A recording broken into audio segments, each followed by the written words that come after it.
Bloom Consulting, Jose Torres. Both of you, thank you so much for making the time to speak to us this morning. Thank you very much. Ms. Modise, I might add, is a former executive here at the SABC, now with Brand South Africa. Has the report been released? What were your immediate takeaways, Ms. Modise? Thank you so much, Desiree. The report is showing very positive signs of how the country is perceived by international audiences. Tourism is one of the top things we are rated highly on. Our investment promotion is also rated very highly. Yeah, those are some of the two, at least biggest takeouts for today. And then obviously there's announcements on disablers such as crime and safety. Yeah. Mr. Torres, I know Ms. Modise says it's a positive report. Welcome to you, by the way. But with our fingers covering our eyes, how healthy is the South Africa country brand? What did your research unearth? So one of the things that we have analyzed from a country brand perspective or a nation brand perspective is that South Africa has a lot of positive aspects, or that they perceive internationally very positively. Both from, as was mentioned before, investment, tourism, and global reputation. We saw that the strong suit of South Africa are very much associated, like South Africa ranks really well in terms of sports, in terms of culture, people, and history. So people know global citizens know South Africa, space, place, and nature, and also the entertainment and art scene. The brand has a lot to offer in these aspects. Now, on the aspects that it needs to improve, it has to do with also tremendously to do with public governance, so that how the world sees how the government performs in terms of transparency and so on, economy and business ecosystem, and safety, security, and crime. So these are the things that nation brand South Africa should alert the respective stakeholders in the country to pay special attention to, because it's affecting the perception of South Africa, or in other words, the perception could be much better if these specific aspects would be tackled. Ms. Modise, any South African watching now wondering, what are they talking about? I mean, just this morning, we're reporting that Eskom is implementing more power cuts. The state capture report is being released this afternoon. There were those July unrests. Just how do all of these aspects impact the outcomes of this report, Ms. Modise? Yes, they do impact. Everything impacts. Surprise, surprise. Surprise, surprise. None of those things have really made a dent. Not even the unrest in July last year. None of those things have had a dent on South Africa's image and reputation. What has come out strongly is that people have a good experience. Those who are familiar with South Africa rate it very highly and are still positive. Our talent, our investments, people who come and visit South Africa come back, and people who invest in South Africa come back for reinvestment. So it's looking a lot more positive than we would have expected. So perhaps, Mr. Torres, I should ask you to take us through the process and who you sampled.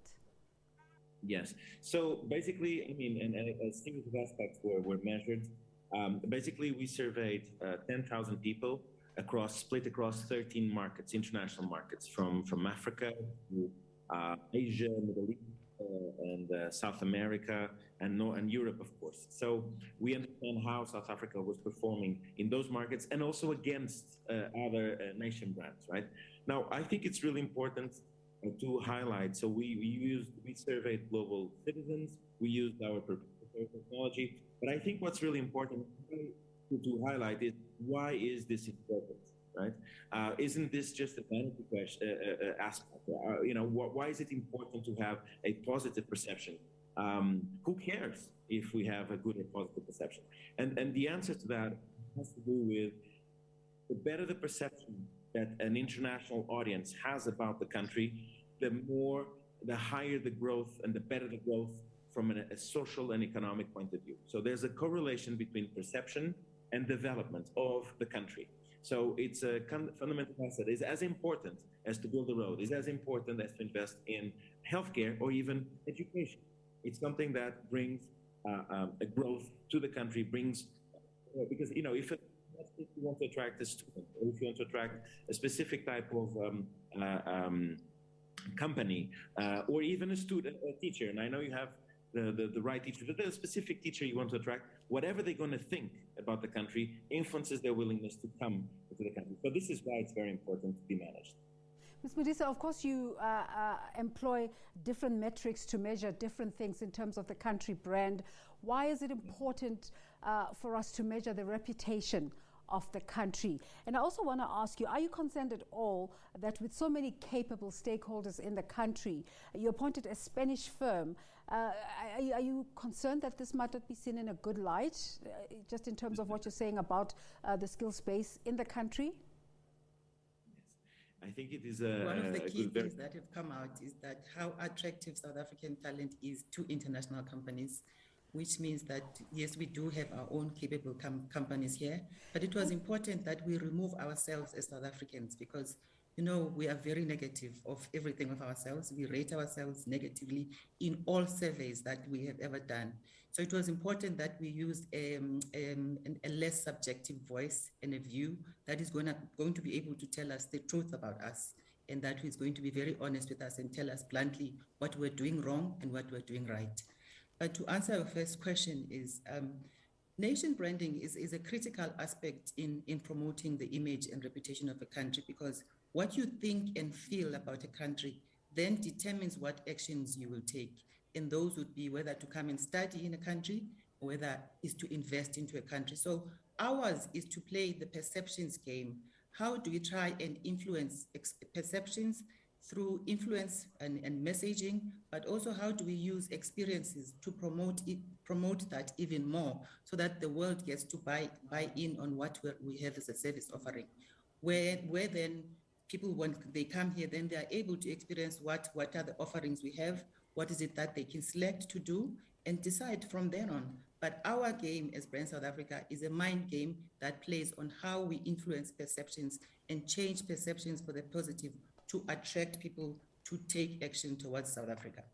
Jose, I want to ask you, as a Spanish firm, when you're appointed to do a country branding exercise, are you concerned at all about the possibility of missing certain nuances that are not so evident from the outside looking in? Did you encounter those problems? So traditionally, a nation project has three phases.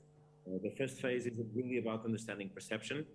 The second phase is about establishing what we call the central idea, so like the global narrative, like the pivotal aspect of how we want the country to be perceived. And then the third party is really the rollout. So on phase one, which is international perception and also perception, we have the tools and the techniques, and it's very much focused on how the world sees the country. So it's the international that is important. Okay. But on the second point that you mentioned, which is bringing in the local talent, on phase two, it's something we always do exactly to avoid what you mentioned. So we always have a local participant in every project we develop. I want to thank you both for talking to us, but quickly, Ms. Modise, how can South Africans engage with this report and where can they get a hold of it? I'm sorry, I didn't hear that question. Just how South Africans can engage with the report and how they can access it. The South Africans can engage the report through us. You can email us, but it also will be shared through the media, and it will be published. It's going to be a document. All right, thank you so much to both of you, the Chief Marketing Officer of Brand SA, Thoko Modise, who's also a former official here at the SABC, and the Chief Executive Officer of Bloom Consulting, Jose Torres, talking to us there about that report that was released this morning, the Global Reputation Study Report. The Makaunyani